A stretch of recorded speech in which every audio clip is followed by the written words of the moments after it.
All right, so this is going to be part B of series one.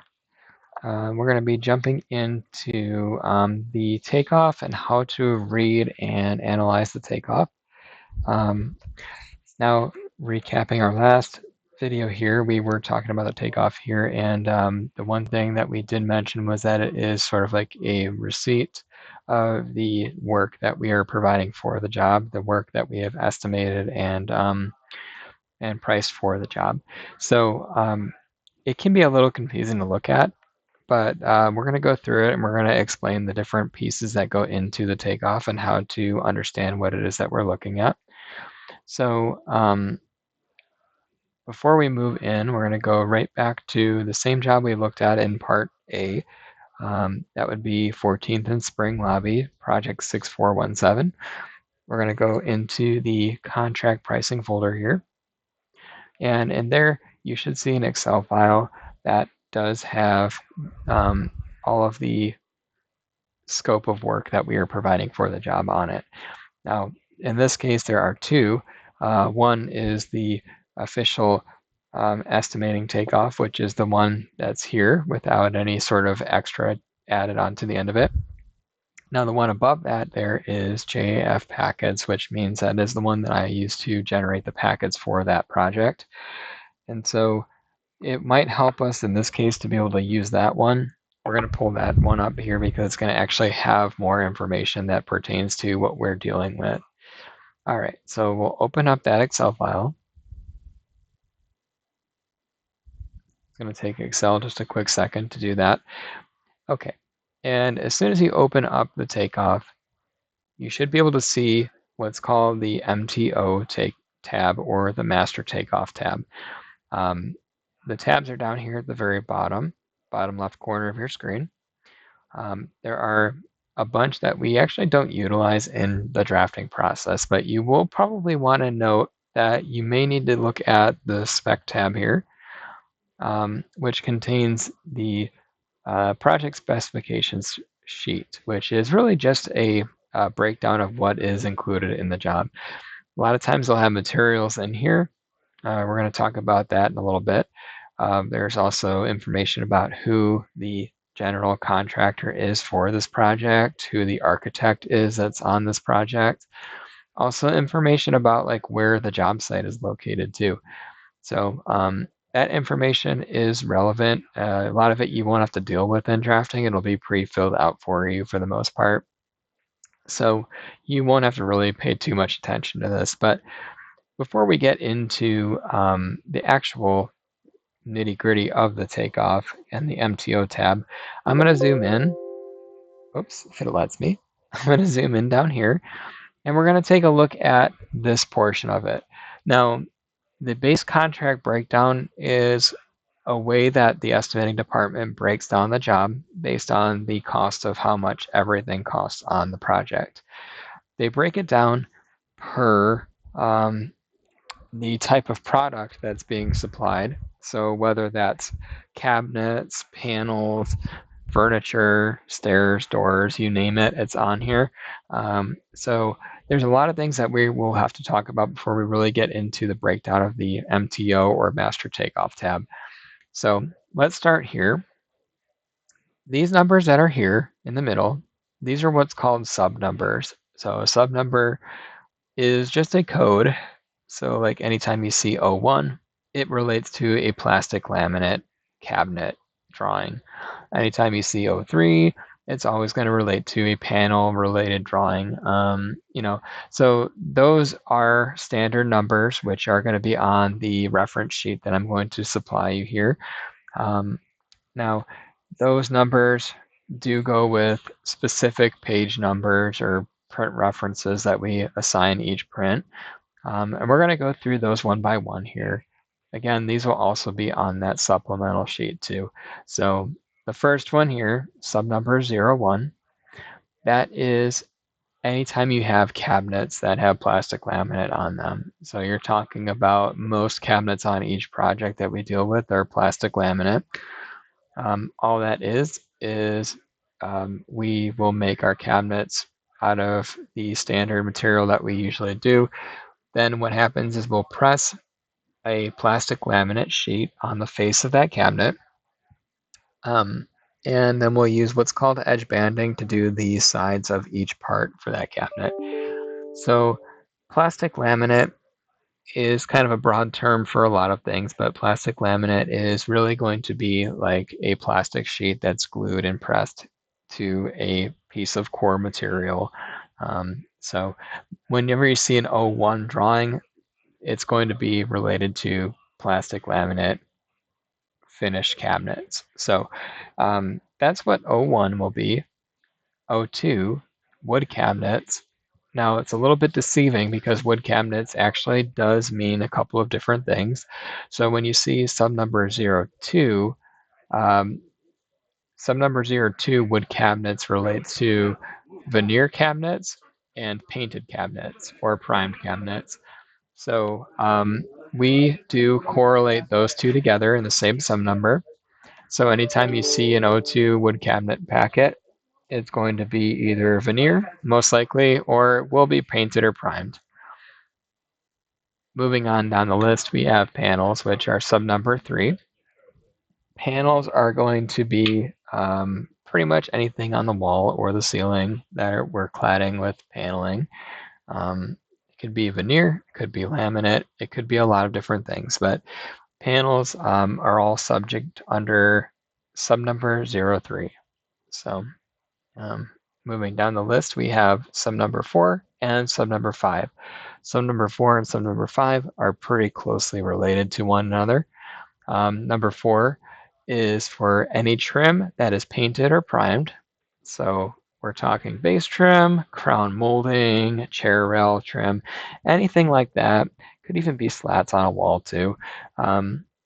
So trim is constituted as just like little strips of material that are, if you're dealing with sub number 4, they're painted or primed by the shop. And if you're dealing with sub number 5, what that would typically be is it's going to be some kind of a shop finish trim, meaning that it's probably going to be some kind of a stained trim. So that's what those two are for and why those are separate. It's because of the different finishes that are applied to them, just like your cabinets have two separate designations because of the finishes that are applied to those. Now, moving down the list, we also have something called specialty furniture. Specialty furniture is sub number 06. And specialty furniture is a few different things. If you think about it, it's really anything that is a freestanding unit. So let's say you have an island in the middle of a kitchen and it's just floating in the middle of the room. If there is framework like stud walls or die walls on the inside of it, those are going to be, that would be considered a furniture or specialty furniture drawing if in that case. So if you have something like that, like let's say an island, a banquette, or a booth, if you have it, that would be a specialty furniture item. Most definitely, anytime there is a bar or a desk on a project, it's going to be considered specialty furniture as well. So a lot of different things fit into that category, but really those are the bigger ticket items that you're going to see. And that's just going to be anything that really has framework associated with it or is a freestanding unit. So that's specialty furniture. Moving down the list, we may not really get into this too much right away, but sub number 07 is for staircases. As you can see, there are $0 associated with it on this job, so that means there's no stairs on this job. But that would be pretty self-explanatory, but any type of staircase is going to be associated to sub number 07. Moving on down the list again, doors. So we've all seen doors. Doors are going to be sub number 08. All right, and then moving on down the list, there's only one other item that we're going to touch base on here. Miscellaneous labor or materials is nothing that we ever deal with in drafting, so we're not even going to worry about that. General conditions are usually anything that relates to conditions of the job site, whether it's parking, whether it's just all kinds of other things that don't go they kind of fit into that category that don't really fit into any other category there. But we did skip over number 11. So sub number 11 is specialty purchased products. So it is kind of a lot of jargon there, but specialty purchase products are going to be pretty much anything that we are buying and supplying and installing on our jobs that we're not going to make in our shop. Now that can be a little confusing because later on we're going to talk about outsourced manufacturing, which is a little different than this. Specialty purchase products really are. Let me try to think of a way to really describe it. So if you were thinking about let's say we were building a wall completely out of metal, like it was going to be metal slats, almost like jail bars or something. Well, those metal slats, we're not going to weld those together in our shop, and we're going to hire a subcontractor, a welder, to build those slats for us. And so that would be considered specialty purchase because it's something that we are incapable of building in our shop, and we're going to have somebody else build it for us. But we're still paying for it, we're still installing it, so it's still our scope, but we're buying it from somebody else. So that's why there's a separate category here for specialty purchase for that. Let me zoom back out a little bit. Oh, sorry, before we zoom out of there, let's talk about these two. So in addition to sub numbers, there are specific print references that get associated with these sub numbers. So plastic laminate, anytime you're dealing with a plastic laminate drawing, it's going to start with an L. A sub number 2, a wood cabinet drawing, is going to start with a C. And that's for painted or veneer. They're always going to start with the letter C. Panel drawings will always start with the letter P. And then this one's a little goofy, but any trim is always going to start with T, whether it's primed or shop finished. There will always be a T at the beginning of those packets or those drawings. All right. And then we have specialty furniture, which we call those F pages here. Then we have stairs, which will be S pages, doors, which are D pages, and specialty purchase products, which are K pages. So this will also be on that supplemental sheet for you here, but something to keep an eye on. These are whenever you see a drawing on your list or under your name, if you see an L, it's always going to have plastic laminate cabinets, or if you see an S, it's always going to have stairs. So it makes it easy for us to know what we're looking at before we open a drawing. Anyways, so these are different naming conventions that we use here at Onsite. And again, this will also be on a separate sheet for you to reference as well while you're still getting used to working here. So I'm going to get rid of these, and I'm going to go back to the MTO tab. MTO down here. There we go. All right. So the MTO tab, this is the receipt. This is where everything lives that is part of our scope, and even some things that aren't our scope. What I mean by that is anything in this grid here that you're seeing in these orange grids across all the way across to here, these rows are all different items that we are supplying as on-site to this project. Now, if you ever have an instance where you have something where you're questioning whether it's part of our scope or not, you can always ask the project manager, the estimator, or if you want, another place to look is under the exclusions, which are at the very bottom of the MTO tab. So as you can see, there is a exclusion for no Armstrong Woodworks grill panels, which are wood slats. There's also a exclusion for no not wood powder coated aluminum in this Takeoff too. So all these things are things that we are not going to be supplying, but they do exist on the drawings. So it's to make things a little bit clearer as to whether or not we're supplying them when we go to draw them. All right, so let's go through the MTO tab one by one and just see what we've got here. So at the very top of this will all be filled out on your drafting template, but it is important to note whether a job is lead, FSC, or QCP. So we want to keep an eye on that. Here the takeoff will tell you who the estimator is. That would be the preparer. So in this case, it's Matt Goss. The manager on the job, project manager, would be Greg Mavity. It also tells you what region the project is located in too. So if you're wondering about where is this job that I'm drawing, you can find that here.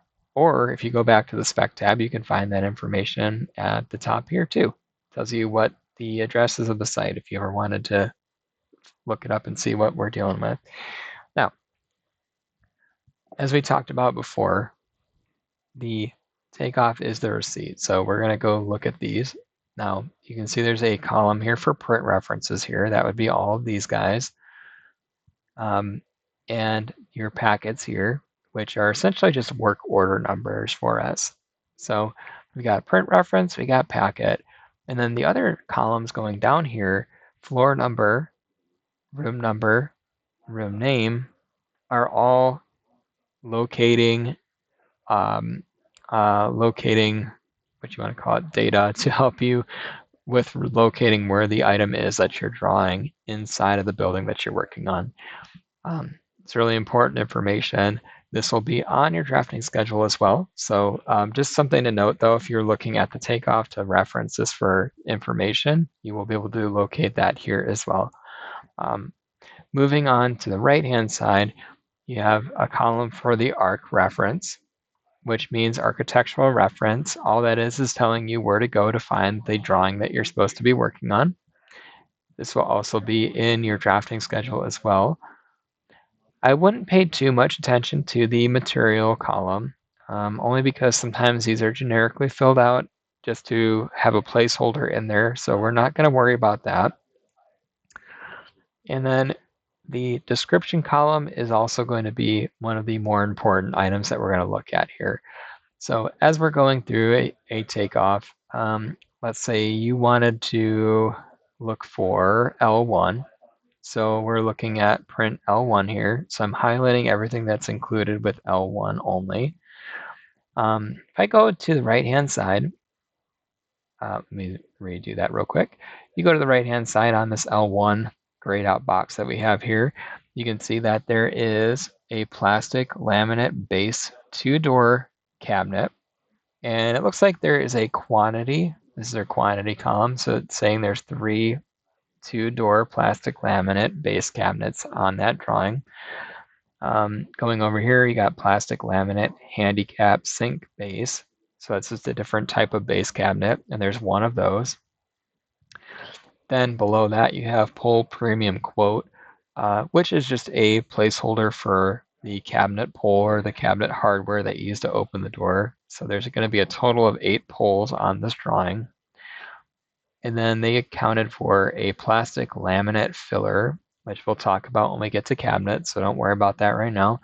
And then stone or solid surface, which is going to be your countertop. So as you get into drawing cabinets, you'll be more familiar with these items, but right now, this is kind of an explanation of how to kind of read what's going on with each packet or each print. So with L1, you can see exactly what was priced for it, all the way down to the nitty gritty of like the pole or the filler, but all the way up to what cabinets were used to build that wall or what cabinets were used to price that wall. So that's kind of the takeoff in a sense.